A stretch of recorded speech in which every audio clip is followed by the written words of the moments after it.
62वां अध्याय। उत्तानपाद के पुत्र ध्रुव का आख्यान, ध्रुव की तपस्या तथा ध्रुव लोक संस्थान का वर्णन। ऋषिगण बोले, हे सूत जी, बुद्धिमानों में श्रेष्ठ ध्रुव भगवान विष्णु की कृपा से ग्रहों के मैड़ीभूत मध्य स्थान वाले किस प्रकार हुए, हम लोगों को इस समय बताइए। सूत जी बोले, हे द्विजो, मैंने पूर्व काल में अनेक शास्त्रों के ज्ञाता मार्कंडेय जी से इसी बात को पूछा था, तब उन्होंने सुनने की इच्छा वाले मुझको बताया था। मार्कंडेय जी बोले, प्राचीन काल में सार्वभौम चक्रवर्ती सम्राट महान तेजस्वी तथा सभी शस्त्रधारियों में श्रेष्ठ राजा उत्तानपाद पृथ्वी का पालन करते थे। सुनीति तथा सुरुचि ये दोनों उनकी भार्याएं थीं। उनकी ज्येष्ठ भार्या सुनीति से ध्रुव नामक पुत्र उत्पन्न हुआ था। वह महायशस्वी, महाज्ञानी, कुल का दीपक तथा महामूर्तिमान था। जब वह 7 वर्ष का था तब किसी समय अपने पिता की गोद में बैठ गया। हे विपेंद्रो, उस समय अपने रूप पर गर्व करने वाली सुरुचि ने उसे गोद से उतारकर प्रसन्नचित्त होकर अपने पुत्र को राजा की गोद में बैठा दिया। तदंतर पिता की गोद न पाकर उस बुद्धिमान ध्रुव के हृदय में दुख हुआ और वह अपनी माता के पास आकर बार बार रोने लगा। तब शोक में डूबी हुई माता ने रोते हुए पुत्र से कहा, सुरुचि अपने पति की प्रिय पत्नी है और उसका पुत्र भी उसी प्रकार उन्हें प्रिय है। तुम मुझ अभागिन के अभागे पुत्र उत्पन्न हुए हो। तुम क्यों चिंता करते हो और बार बार किस लिए रो रहे हो? तुम दुखित चित्त होकर मेरे शोक को ही बढ़ाओगे। हे पुत्र, तुम्हें अपनी शक्ति से शांत तथा अटल स्थान प्राप्त करना चाहिए। तब माता के इस प्रकार कहने पर वह वन में चला गया। वहां ऋषि विश्वामित्र को देखकर उन्हें विधि पूर्वक प्रणाम करके दोनों हाथ जोड़कर उसने कहा, हे भगवान, हे सत्तम, आप कृपा करके मुझे बताएं कि मैं किस उपाय से सबके ऊपर स्थान प्राप्त करूंगा। हे मुने, माता सुरुचि ने पिता की गोद में बैठे हुए मुझको गोद से उतार दिया और उन राजा ने उन्हें कुछ नहीं कहा।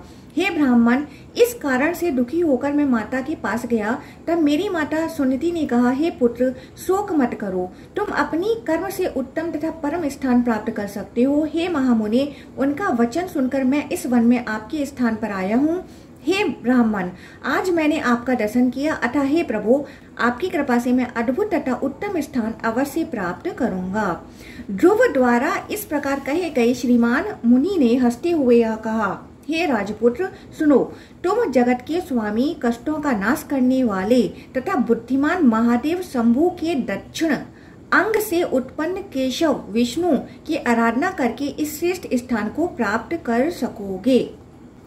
महादेव शंभु दक्षिण का अर्थ यहाँ कहा गया है।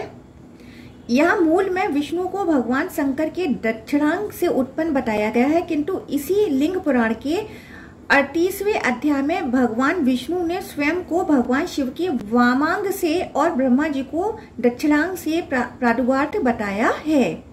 अतः यहाँ दक्षिणांग से वामांग अर्थ लेना चाहिए। हे महाप्राज्ञ, तुम सभी पापों का नाश करने वाले, अभीष्ट प्रदान करने वाले, परम शुद्ध, पवित्र, दोष रहित तथा श्रेष्ठ मंत्र का नित्य जप करो। तुम इंद्रियों को वश में करके प्रणव सहित नमोस्तु वासुदेवाय अर्थात ओम नमस्तु वासुदेवाय इस दिव्य मंत्र को जपो और सनातन विष्णु का ध्यान करते हुए जप होम में संलग्न रहो। उनके ऐसा कहने पर महान यश वाले ध्रुव ने उन विश्वामित्र को प्रणाम करके पूर्व की ओर मुख करके ध्यान मग्न होकर प्रसन्नचित्त हो जप आरंभ किया। शाक, मूल तथा फल का आहार करते हुए उसने आलस्य रहित होकर दिन रात निरंतर 1 वर्ष तक मंत्र का बार बार जप किया। वेताल, भयंकर राक्षस तथा भयानक सिंह आदि बड़े जानवर बुद्धि को मोहित करने के लिए उस महात्मा के पास आए, किंतु वासुदेव का जप करता हुआ वह तनिक भी विचलित नहीं हुआ। इसकी माता जो सुनीति थी, उसका रूप धारण करके एक पिशाची उसके पास आई और अत्यंत दुखित होकर रोने लगी। तुम मेरे एकमात्र पुत्र हो, तुम कष्ट क्यों सह रहे हो? मुझे अनाथ छोड़कर तुम तप में लग गए हो। इस प्रकार के वचन बोलती हुई उस स्त्री की ओर बिल्कुल न देखकर वह महातपस्वी प्रसन्नचित होकर हरि का नाम जपता रहा। तदंतर वहां सर्वत्र विघ्नों के स्वरूप शांत हो गए। तब गरुड़ पर सवार होकर कालमेघ के समान श्याम कांति वाले समस्त देवताओं से घिरे हुए तथा महर्षियों के द्वारा स्तुति किए हुए जाते हुए शत्रु संहारक भगवान विष्णु ध्रुव के पास आए।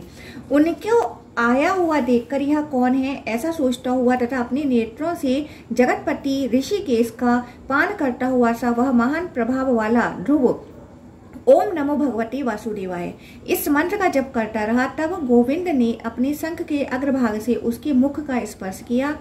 उसके बाद वह ध्रुव परम ज्ञान प्राप्त करके हाथ जोड़कर सभी लोकों के स्वामी पुरुषोत्तम हरि की इस प्रकार स्तुति करने लगा।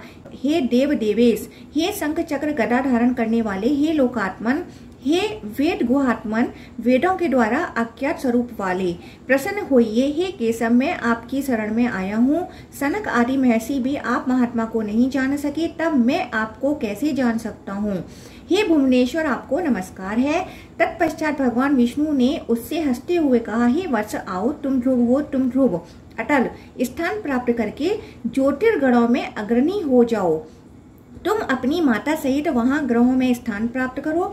यह मेरा स्थान है जो उत्कृष्ट, अचल, शाश्वत तथा अत्यंत सुंदर है। पूर्व काल में मैंने तपस्या के द्वारा देवेश की आराधना करके शंकर जी से इसे मंत्र को प्राप्त किया था। प्रणव, ओम तथा नमः से युक्त और भगवत इस शब्द से संयुक्त वासुदेव मंत्र ओम नमो भगवते वासुदेवाय को जो विद्वान जपता है वह ध्रुव स्थान प्राप्त करता है। तदंतर सभी देवताओं, गंधर्वों, सिद्धों तथा महर्षियों ने माता सहित ध्रुव को उस स्थान पर स्थापित किया।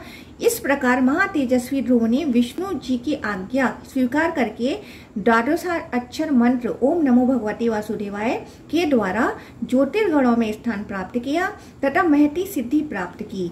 मैंने यह वृतांत आप लोगों से कह दिया। सूत जी बोले, अतः जो मनुष्य वासुदेव को प्रणाम करता है वह ध्रुव लोक को जाता है और उसे भी वह ध्रुव तत्व प्राप्त हो जाता है। इस प्रकार श्रीलिंग महापुराण के अंतर्गत पूर्व भाग में भुवन कोश में ध्रुव संस्थान वर्णन नामक 62वां अध्याय पूर्ण हुआ।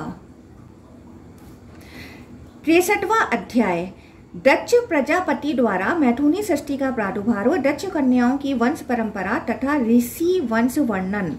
ऋषिगण बोले, हे सूत जी, अब आप देवताओं, दानवों, गंधर्वों, उर्गों और राक्षसों की उत्पत्ति का उत्तम विधि से यथाक्रम वर्णन कीजिए। सूत जी बोले, पूर्व पुरुषों की सृष्टि संकल्प से, दर्शन से तथा स्पर्श से कही जाती है।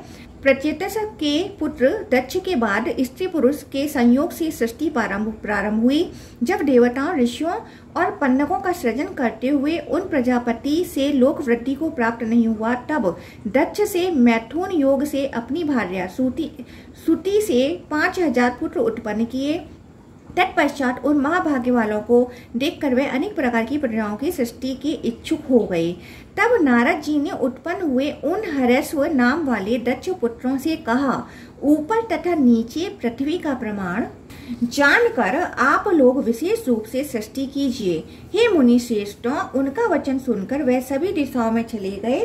वे आज तक नहीं लौटे, जैसे नदियां समुद्र में मिलकर समुद्र से वापस नहीं लौटती। हरेश्व संज्ञक पुत्रों के नष्ट हो जाने पर प्रजापति प्रभु दक्ष ने सूत जी से पुनः 1000 पुत्रों को उत्पन्न किया। सूती से पुनः 1000 पुत्रों को उत्पन्न किया।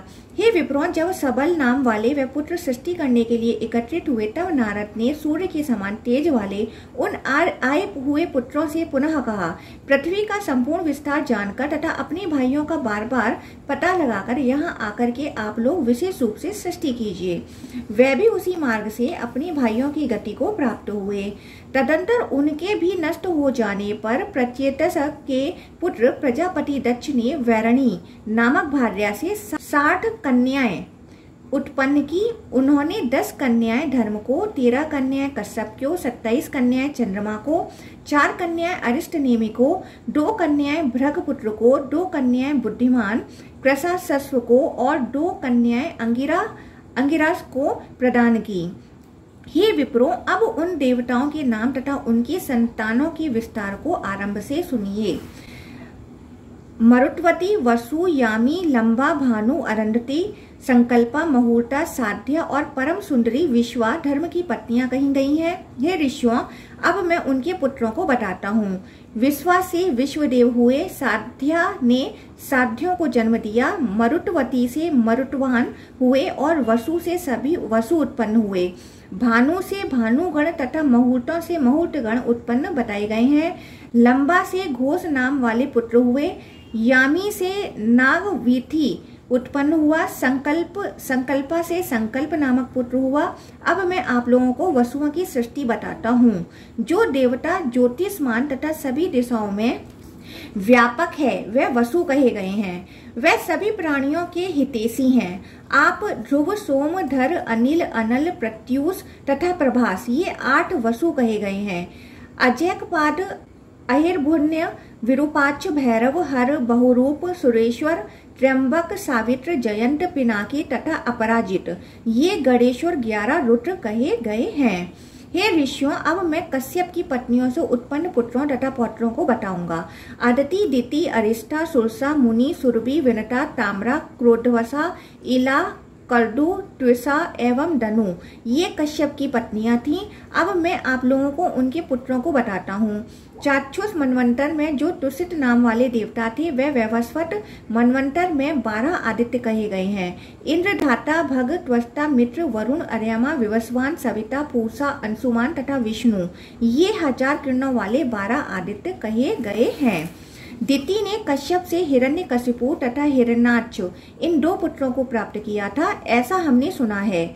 धनु ने कश्यप से बल के अभिमान वाले 100 पुत्र प्राप्त किए। हे श्रेष्ठ द्विजों, उनमें विप्रचित प्रधान था। हे श्रेष्ठ द्विजों, ताम्रा ने सुकी, सैनी, भासी, सुग्रीवी, घृदिका तथा सुचि इन 6 कन्याओं को जन्म दिया। सुकी ने धर्म से सुकों तथा उलूकों को उत्पन्न किया। सयनी ने सुयनों, बाज तथा भासी ने कुरंगों को जन्म दिया। घृदी ने गीदों को, कपोतों तथा पारावत पक्षियों को जन्म दिया। सुचि ने हंस, सारस तथा कारंड पक्षियों को जन्म दिया। सुग्रीव ने अजों, अश्वों, मेषों, ऊंटों तथा गधर्वों को जन्म दिया। शुभ विनता ने गरुण तथा अरुण को और सभी लोगों को भय प्रदान करने वाली सौदामिनी नामक कन्या को उत्पन्न किया। सुरसा से हजारों सर्प उत्पन्न हुए। उत्तम व्रत वाली करदू ने 1000 सिर वाले 1000 सर्प उत्पन्न किए। उनमें 26 सर्प उत्तम तथा प्रधान कहे गए हैं। वह शेष, वासुकी, करकोट, शंख, ऐरावत, कंबल, धनंजय, महानील, पद्म, अश्वतर, तक्षक, एलापत्र, महापद्म, धृतराष्ट्र, बलाहक, शंखपाल, महाशंख, पुष्प दृष्ट, शुभानन, शंखलोमा, नहुस, वामन, फणित, कपिल, दुर्मुख तथा पतंजलि नाम वाले कहे गए हैं। क्रोधवसा ने महामायावी राक्षसों तथा रुद्रगणों को जन्म दिया और सुंदर स्त्री सुरभि ने कश्यप से गायों तथा भैंसों को जन्म दिया, ऐसा हमने सुना है। मुनि नामक कश्यप भार्या ने मुनियों एवं अप्सराओं को और अरिष्टा ने बहुत से किन्नरों तथा गंधर्वों को जन्म दिया। इला ने समस्त तृणों, वृक्षों, लताओं तथा गुल्मों को जन्म दिया। त्विषा ने करोड़ों यक्षों और राक्षसों को पैदा किया। मैंने कश्यप की इन संतानों का संक्षेप से वर्णन कर दिया। इन सबके बहुत से पुत्र, पौत्र आदि वंश कहे गए हैं। इस प्रकार महात्मा कश्यप के द्वारा प्रजाओं की सृष्टि कर लिए जाने पर तथा उन सभी चर अचर प्रजाओं के प्रतिष्ठित हो जाने पर प्रजापति ने उनमें से मुख्यों को अधिपति के पद पर अभिषिक्त करके वैवस्वत मनु को मनुष्यों का अधिपति बनाया।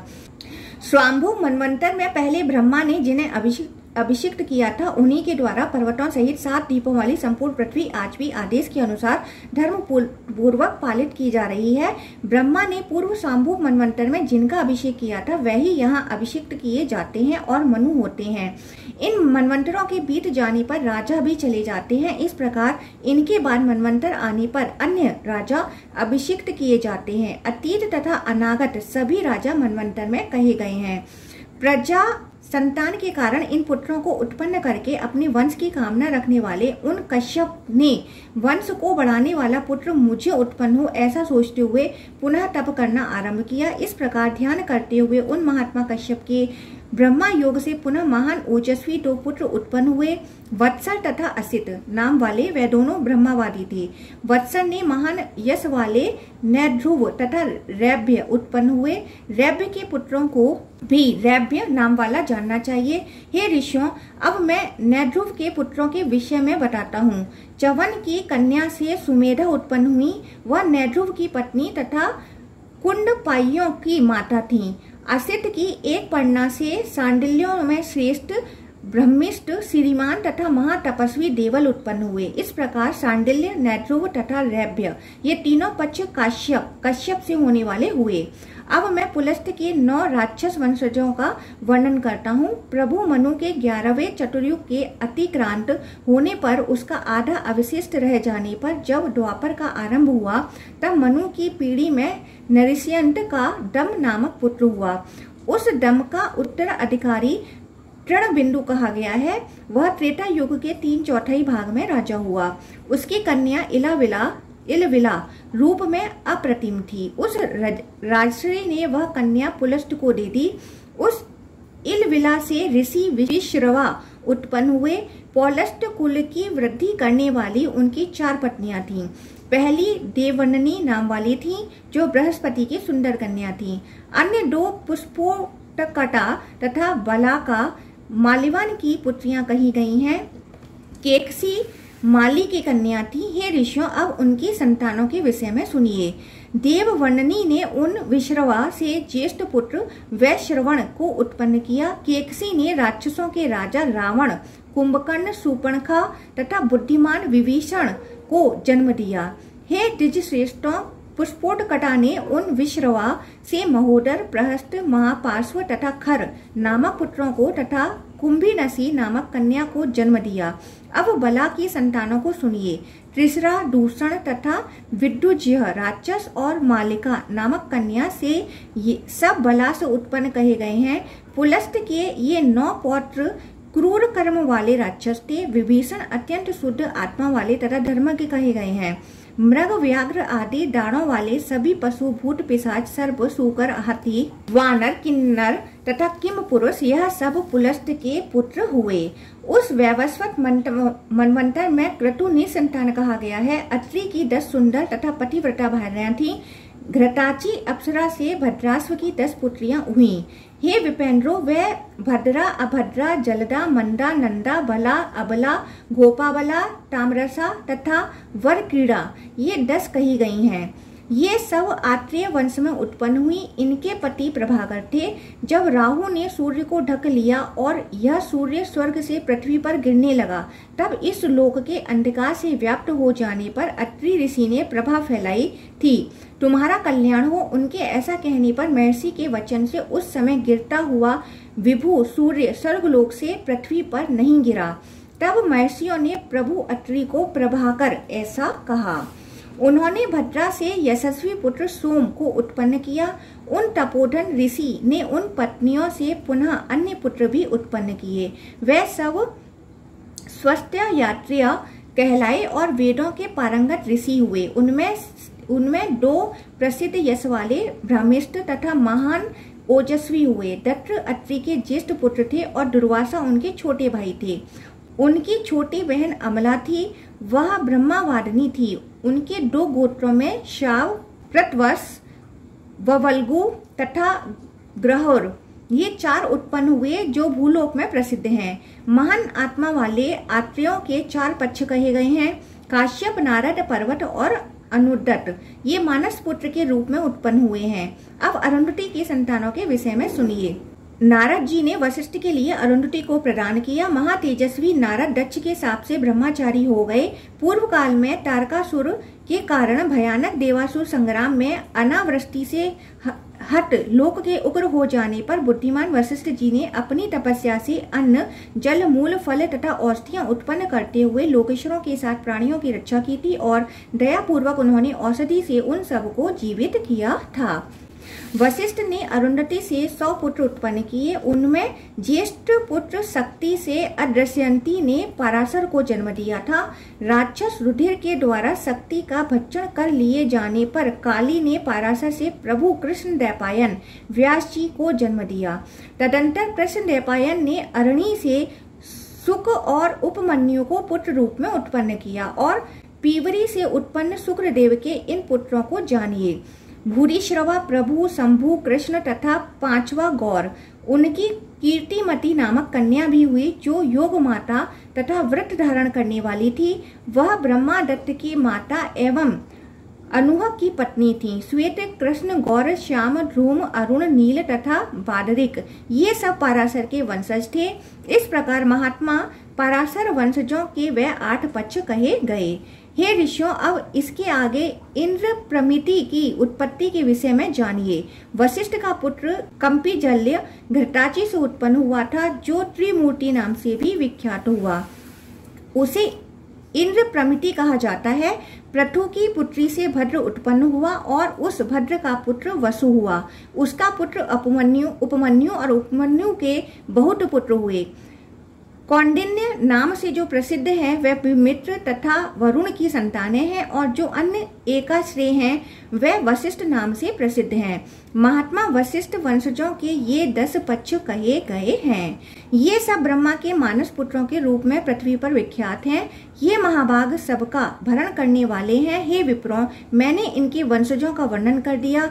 देवऋषि कुल में उत्पन्न होने वाले ये सब तीनों लोकों को धारण करने में समर्थ हैं। उनके पुत्र पौत्र सैकड़ों तथा हजारों हैं, जिनके द्वारा सूर्य की किरणों की भांति तीनों लोक व्याप्त हैं। इस प्रकार श्रीलिंग महापुराण के अंतर्गत पूर्व भाग में देवादि सृष्टि कथन नामक 63वां अध्याय पूर्ण हुआ। 64वां अध्याय वशिष्ठ पुत्र शक्ति का आख्यान तथा महर्षि पराशर की कथा। ऋषिगण बोले, हे वक्ताओं में श्रेष्ठ सूत जी, राक्षस रुधिर ने अनुजों सहित वशिष्ठ पुत्र शक्ति का भक्षण कैसे कर लिया, इसे आप कृपा करके बताइए। सूत जी बोले, रुधिर नामक राक्षस पूर्व काल में विश्वामित्र द्वारा दिए गए शाप के कारण वशिष्ठ के पुत्र शक्ति को उनके छोटे भाइयों सहित खा गया था। हे विप्रों, उस रुधिर ने विश्वामित्र से प्रेरित होकर वशिष्ठ के यजमान राजा कलमासपाद के शरीर में प्रवेश करके उसका भक्षण किया था। राक्षसों ने भाइयों सहित शक्तिशालियों में श्रेष्ठ शक्ति का भक्षण कर लिया। ऐसा सुनकर वशिष्ठ जी अरुंधति के साथ दुखित होकर हाँ पुत्र पुत्र बार बार कहकर विलाप करते हुए पृथ्वी पर गिर पड़े। मेरा कुल नष्ट हो गया, यह सुनकर अपने 100 पुत्रों तथा ज्येष्ठ पुत्र शक्ति का स्मरण करते हुए उन शक्तिमान वशिष्ठ ने अब मैं उसके बिना जीवित नहीं रहूंगा ऐसा निश्चय करके दुखित होकर मरने का विचार किया। नेत्रों में आंसू भरे हुए वह आत्मवान सर्वज्ञ तथा आत्मवेता ब्रह्मापुत्र वशिष्ठ जी पत्नी अरुंधति के साथ पर्वत के शिखर पर चढ़कर पृथ्वी पर गिर पड़े। तब विचित्र हार पहने हुए तथा हाथी के समान क्रीड़ा युक्त चाल वाली पृथ्वी ने पर्वत से गिरे हुए उन वशिष्ठ को धारण कर लिया और वह कमल के समान अपने हाथों से उन रोते हुए वशिष्ठ को पकड़कर स्वयं रुदन करने लगी। तदंतर उनकी पुत्र वधु तथा शक्ति की पत्नी भय से व्याकुल होकर रोती हुई वक्ताओं में श्रेष्ठ महामुनि वशिष्ठ से कहने लगी, हे भगवान, हे ब्राह्मण श्रेष्ठ, हे विभो, अपने पौत्र तथा मेरे पुत्र की देखभाल करने के लिए आप अपने इस पवित्र देह की रक्षा कीजिए। हे विपिन्द्र, आपको अपने इस परम सुंदर शरीर का त्याग नहीं करना चाहिए, क्योंकि सभी अर्थों को सिद्ध करने वाला शक्ति पुत्र मेरे गर्भ में स्थित है।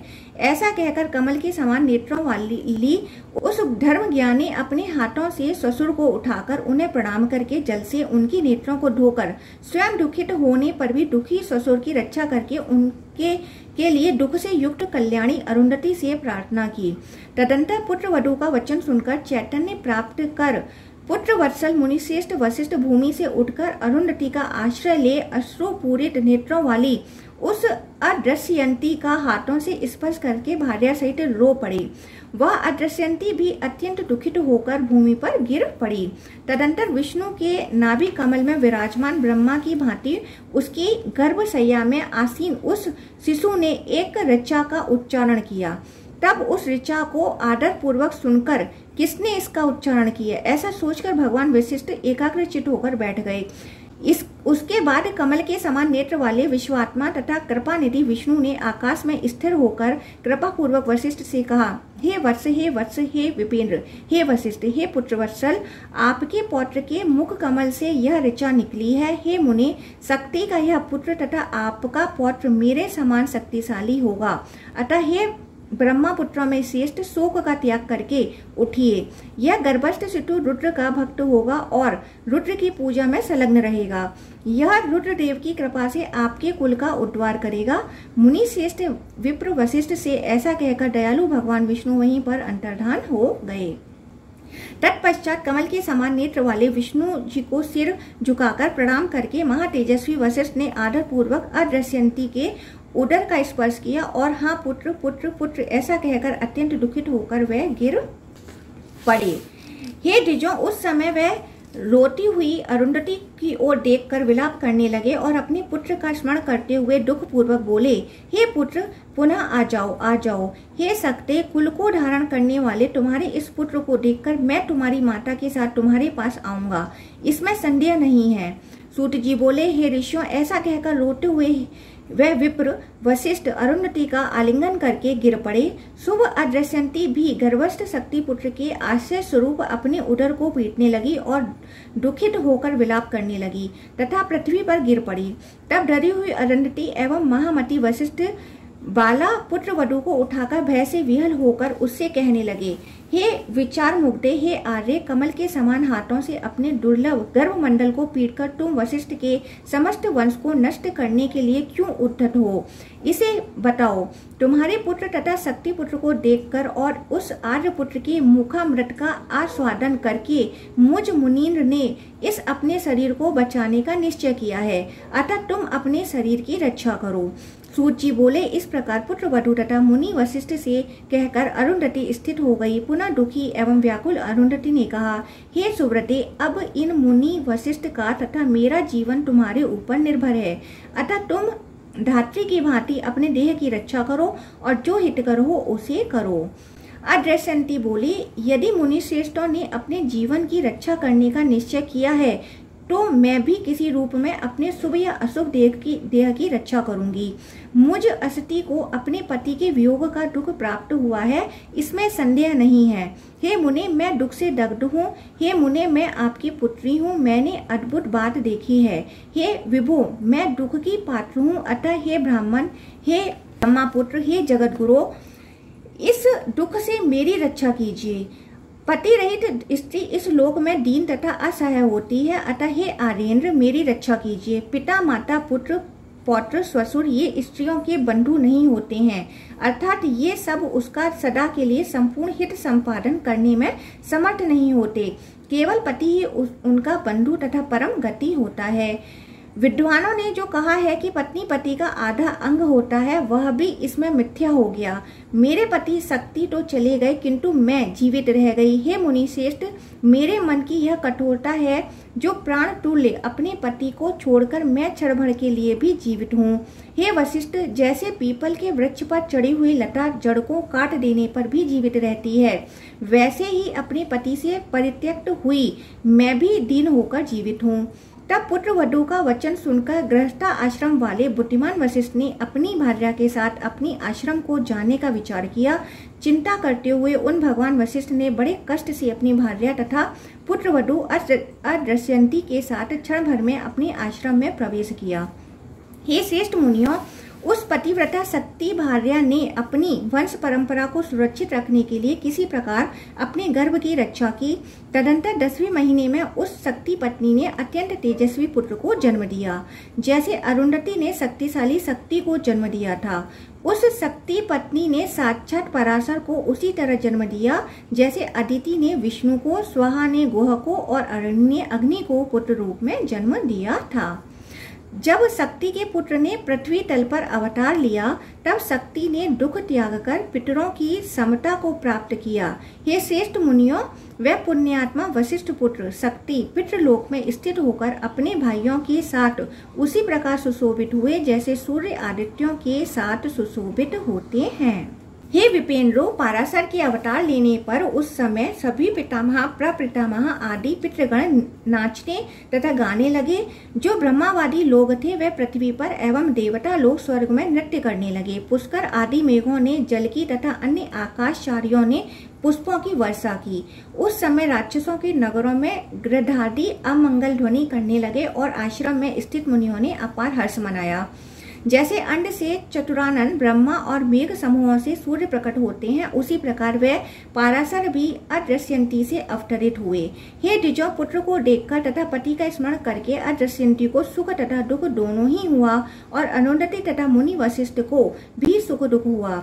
अत्यधिक कांति वाले पुत्र पाराशर को देखकर विहल तथा रुंधे कंठ वाली यह बाला विलाप करने लगी और भूमि पर गिर पड़ी। पवित्र मुस्कान वाली वह अदृश्यंती उत्पन्न हुए उस पाराशर को महाबुद्धिमान देवताओं तथा दानवों से पूजित और निष्पाप जानकर आंखों में आंसू भरकर विलाप करने लगी। हे वशिष्ठ सुत शक्ति, हे प्रभो, पुत्र दर्शन की इच्छा वाली इस दीन वदना को तथा अपने पुत्र को वन के बीच में छोड़कर आप कहाँ चले गए? अपने निष्पाप पुत्र का दर्शन कीजिए। हे सकते, आप भाइयों के साथ अपने पुत्र को देखिए, जैसे महेश्वर ने प्रसन्न मुख होकर अपने गणों के साथ सरमुख कार्तिकेय को देखा था। तत्पश्चात उसके विलाप को सुनकर मुनि श्रेष्ठ वशिष्ठ ने दुखित होकर अपनी पुत्र वधू से यह वचन कहा, मत रो। तब बाल मृग के समान नेत्रों वाली वह कुलीन बाला वशिष्ठ की आज्ञा से शोक त्याग करके उस बालक का पालन करने लगी। तदंतर आंसुओं से भरे हुए नेत्रों वाली तथा व्याकुल उस साध्वी अबला को आभूषणों से रहित होकर बैठी देखकर पाराशर यह कहने लगे। शाक्तेय शक्ति पुत्र पाराशर बोले, हे अम्ब, हे अनघे, जैसे चंद्रमंडल से रहित रात्रि सुशोभित नहीं होती है, वैसे ही आपका यह शरीर मंगल आभूषणों के बिना सुशोभित नहीं हो रहा है। कृपा करके आज इसका कारण बताइए। हे मात, मंगल आभरणों का त्याग करके पति विहीना की भांति आप क्यों बैठी हुई हैं? हे शोभनी, कृपा करके बताइए। तब उस पुत्र की बात सुनकर उस अदृश्यंती ने पुत्र से अच्छा अथवा बुरा कुछ भी नहीं कहा। भगवान शाक्तेय पाराशर ने उस अदृश्यंती से पुनः कहा, हे मात, मेरे महातेजस्वी पिता कहाँ हैं? इसे बताइए। तब पुत्र का वचन सुनकर अत्यधिक व्याकुल होकर वह रोने लगी। हे तात, राक्षस ने तुम्हारे पिता का भक्षण कर लिया। ऐसा कहकर वह भूमि पर गिर पड़ी। तब पौत्र की बात सुनकर दयालु वशिष्ठ भी रोते हुए भूमि पर गिर पड़े। मुनि वशिष्ठ के आश्रम में रहने वाले श्रेष्ठ मुनिगण तथा अरुंधति ये सब भी गिर पड़े। तुम्हारे पिता को राक्षस खा गए। माता के मुख से ऐसा सुनकर अश्रुपूर्ण नेत्र वाले बुद्धिमान पाराशर कहने लगे। पाराशर बोले, हे मात, देव देवेश्वर शिव की पूजा करके तथा चराचर सहित तीनों लोगों को दग्ध करके मैं क्षण भर में पिता का दर्शन कराता हूँ, ऐसा मेरा विचार है। तब इस शुभ वचन को सुनकर वह आश्चर्यचकित हो गई। उसकी ओर देखकर मुस्कुराकर उसने पुत्र से कहा, हे पुत्र, यह सत्य है, तुम शिव की पूजा करो। तदंतर इस शक्ति पुत्र पाराशर के संकल्प को जानकर दयानिधि बुद्धिमान तथा मुनियों में श्रेष्ठ भगवान वशिष्ठ ने पौत्र से कहा, हे पौत्र, हे मुनि श्रेष्ठ, हे सुव्रत, सुनो, तुम्हारा संकल्प उचित है, फिर भी तुम संपूर्ण लोक का विनाश मत करो। तुम राक्षसों के नाश के लिए सर्वेश्वर का अर्चन करो। हे शक्ति पुत्र, सुनो, त्रैलोक्य ने तुम्हारे प्रति क्या अपराध किया है। उसके बाद उन वशिष्ठ की आज्ञा से महाबुद्धिमान शक्ति पुत्र ने राक्षसों के विनाश के लिए निश्चय किया। अदृश्यंती वशिष्ठ तथा अरुंधति को प्रणाम करने के अनंतर मुनि के समीप मिट्टी का एक पार्थिवेश्वर क्षणिक लिंग बनाकर शुभ शिव सूक्त तथा त्र्यंबक मंत्र से विधिवत पूजन करके त्वरित रुद्र, शिव संकल्प सूत्र, नील रुद्र, उत्तम रुद्र, वामीय, पवमान, पंच ब्रह्मा, सगोजात आदि 5 मंत्र, होत सूक्त, लिंग सूत्र तथा अथर्व शीर्ष, इन मंत्रों का जप करके भगवान रुद्र को अष्टांग अर्घ प्रदान करके यथाविधि अभ्यर्चन कर वह शाक्तेय पाराशर प्रार्थना करने लगे। पाराशर बोले, हे भगवान, हे रुद्र, हे शंकर, राक्षस सुधीर ने भाइयों सहित मेरे महातेजस्वी पिता का भक्षण कर लिया है। हे भगवान, मैं अपने पिता को उनके भाइयों सहित देखना चाहता हूँ। इस प्रकार प्रार्थना करते हुए उस लिंग को बार बार प्रणाम कर, हाँ रुद्र रुद्र रुद्र, यह कहते हुए वे रोने लगे और गिर पड़े। तब उन्हें देखकर कल्याणकारी भगवान रुद्र ने देवी पार्वती जी से कहा, हे महाभागे, अश्रु से भरे हुए नेत्रों वाले मेरे स्मरण में लगे हुए तथा मेरी आराधना में तत्पर इस बालक को देखो। तब निष्कलंक उन महादेवी उमा ने दुख से दुर्बल अंगों वाले, अश्रुपूरित नेत्रों वाले, लिंगाचन के कर्म में संलग्न तथा हे हर, हे रुद्र ऐसा उच्चारण करने वाले पाराशर को देखकर संपूर्ण लोगों के स्वामी अपने पति शंकर जी से कहा, हे परमेश्वर, आप प्रसन्न हो जाइए और इसे संपूर्ण अभीष्ट वर प्रदान कीजिए। तदंतर उनका वचन सुनकर विष पान करने वाले परमेश्वर शंकर ने अपनी भार्या साध्वी उमा से कहा, मैं खिले हुए कमल के समान नेत्र वाले इस ब्राह्मण बालक की रक्षा करूंगा। मैं इसे दिव्य दृष्टि दे रहा हूँ जिससे यह मेरे रूप का दर्शन करने में समर्थ होगा। ऐसा कहकर अपने दिव्य गणों तथा ब्रह्मा, इंद्र, विष्णु, रुद्र आदि से घिरे हुए भगवान नील लोहित परमेश्वर ने उन बुद्धिमान मुनि पुत्र पाराशर को दर्शन दिया। महादेव जी को देखकर आनंद के अश्रु से भरे हुए नेत्रों वाले वे पाराशर भी प्रसन्नचित होकर आदर पूर्वक उनके चरणों पर गिर पड़े और पुनः भवानी, पार्वती जी और महात्मा नंदी के चरणों पर गिर पड़े। तत्पश्चात उन्होंने उन ब्रह्मा आदि से कहा, मेरा जीवन आज सफल हो गया। बाल चंद्रमा के आभूषण वाले साक्षात शिवजी मेरे रक्षा के लिए आज उपस्थित हुए हैं, अतः देवता अथवा दानव दूसरा कौन इस लोक में मेरे समान भाग्यशाली है। तदंतर शक्ति पुत्र पाराशर ने उसी क्षण अपने पिता को भाइयों सहित अंतरिक्ष में खड़े देखा। सूर्य मंडल के समान तेज वाले तथा सभी ओर मुख वाले विमान में अपने भाइयों सहित पिता को देखकर उन्होंने प्रणाम किया और वे बहुत हर्षित हुए। तब अपनी भार्या तथा गणेशों सहित विराजमान भगवान वृषभध्वज शिव पुत्र को देखने में तत्पर वशिष्ठ पुत्र शक्ति से यह कहने लगे। श्रीदेव बोले, हे शक्ति, हे विपेंद्र, आनंद के आंसुओं से सिक्त नेत्रों वाले अपने पुत्र इस बालक को और अदृश्यंती अपने पिता वशिष्ठ, महाभाग्यशालिनी, कल्याणमयी तथा देवता तुल्य माता अरुंधति को देखो। हे महामते, अपने माता तथा पिता इन दोनों को नमस्कार करो। तदनंतर शंकर जी की आज्ञा से देव हर को, उमा को, श्रेष्ठ वशिष्ठ को तथा अपने पति को देवता मानने वाली महाभाग्यवती कल्याणी माता अरुंधति को शीघ्र प्रणाम करके शक्तिमान शक्ति ने पुनः जगन्नाथ शिव की आज्ञा पाकर कहा। वशिष्ठ शक्ति बोले, हे वत्स, हे वत्स, हे विपेंद्र, हे पाराशर, हे महाहुते, हे तात, गर्भ में स्थित रहते हुए तुम महात्मा ने मेरी रक्षा की है। हे वत्स, हे पाराशर, हे बाल, मैंने अरिमा आदि सिद्धियों तथा ऐश्वर्य को प्राप्त कर लिया जो कि तुम्हारे मुख का आज मुझे दर्शन हुआ।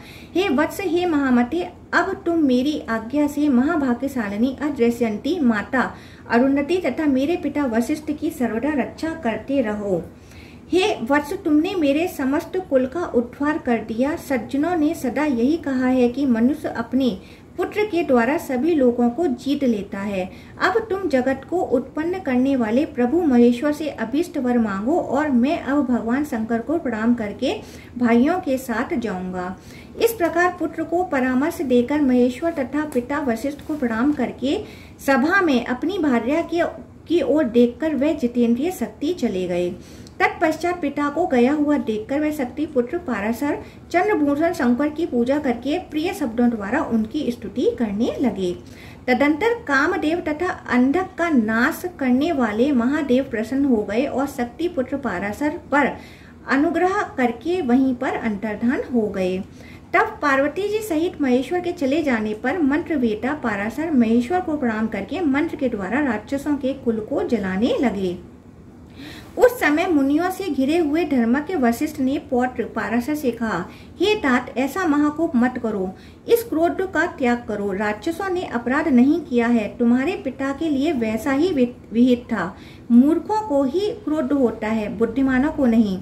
हे तात, कौन किसे मारता है? मनुष्य तो अपने किए हुए फल भोगता है। हे वत्स, क्रोध मनुष्यों के द्वारा अत्यधिक कष्ट से अर्जित किए गए यश तथा तप का नाश करने वाला कहा गया है। अतः तुम दीन तथा निरपराध राक्षसों को मत जलाओ और अपने इस यज्ञ को बंद करो। सज्जन लोग तो क्षमाशील होते हैं। इस प्रकार वशिष्ठ की आज्ञा से तथा उनके वचनों की गरिमा के कारण मुनि श्रेष्ठ पाराशर ने शीघ्र ही यज्ञ को बंद कर दिया। तब मुनि श्रेष्ठ भगवान वशिष्ठ प्रसन्न हो गए। उसी समय ब्रह्मा के पुत्र ऋषि पुलस्त यज्ञ में आए। वशिष्ठ ने उन्हें अर्घ प्रदान किया तथा आसन देकर बैठाया। तत्पश्चात प्रणाम करके सम्मुख खड़े पाराशर ने मुनि पुलस्त ने कहा, तुमने गुरु की आज्ञा से आज महान वैर में क्षमा को आश्रित किया है, अतः तुम सभी शास्त्रों को जान जाओगे और कुपित होने पर भी तुमने मेरे वंश का नाश नहीं किया। अतः हे महाभाग, मैं तुम्हें अन्य महान वर भी प्रदान करता हूँ। हे वत्स, तुम पुराण संहिता के कर्ता होगे और देवताओं के परम रहस्य को वास्तविक रूप में जानोगे। हे वत्स, मेरी कृपा से प्रवृत्ति तथा निर्वृत्ति के कर्मों में तुम्हारी बुद्धि विशुद्ध एवं संदेह रहित होगी। तदंतर वक्ताओं में श्रेष्ठ भगवान वशिष्ठ ने कहा, हे वत्स, ऋषि पुलस्त ने तुम्हारे लिए जो कुछ कहा है यह सब होकर रहेगा। तब उन पुलस्त तथा बुद्धिमान वशिष्ठ की कृपा से पाराशर ने विष्णु पुराण की रचना की। यह 6 अंशों वाला, सभी कामनाओं को सिद्ध करने वाला, ज्ञान का भंडार, 6000 श्लोकों से युक्त, वेदार्थ से समन्वित, पुराण संहिताओं में चतुर्थ तथा परम सुंदर है। हे श्रेष्ठ मुनियों, मैंने आप लोगों से संक्षेप में वशिष्ठ के पुत्रों की उत्पत्ति तथा शक्ति पुत्र पाराशर के संपूर्ण प्रभाव का वर्णन कर दिया। इस प्रकार श्रीलिंग महापुराण के अंतर्गत पूर्व भाग में वशिष्ठ कथन नामक 64वां अध्याय पूर्ण हुआ।